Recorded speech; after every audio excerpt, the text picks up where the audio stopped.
শিখা। ও হচ্ছে একটা মাদকাসক্ত একটা মেয়ে, ও হচ্ছে একটা নোংরা মেন্টাল একটা মেয়ে, ও হচ্ছে একটা টোকাই মেয়ে, ও হচ্ছে একটা বস্তির মেয়ে।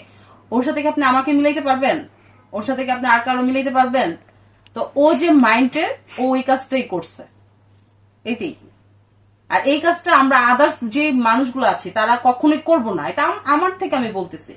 আমরা করব না, কারণ হচ্ছে আমরা ওই মাইন্ডের না। আমরা প্রশাসনিক ব্যবস্থা নেব, আমরা সমাজের ব্যবস্থা নেব, আমরা ফ্যামিলির থেকে ব্যবস্থা নেব, ভালো না একটা সেপারেশন হয়ে যাবো, শেষ। একটা শিক্ষিত মানুষের কাজ কি ভাই? সমাজকে নিয়ে থাকা। আর একটা অশিক্ষিত মানুষ যে মনে করেন মাদকাসক্ত, তাদের কাজ কি? উচ্ছৃঙ্খল করে দেশটাকে মানে হয়রানি করা। তো ও হচ্ছে হয়রানি করতেছে দেশটাকে, আমাদের দেশটাকে উচ্ছৃঙ্খল একটা দেশ তৈরি করতে চাচ্ছে। কিন্তু আমি ভাই সবাইকে বলবো, আপনারা সবাই সাবধান থাকবেন। আর হচ্ছে বলা যায় না, হয়ে যেতেও পারে। তারপরও ফ্যামিলিকে প্রায়োরিটি দিবেন। এবং আমি মনে করি ভাই, যার ঘরে যতটুকু শিক্ষার আলো আছে তার ঘরে তত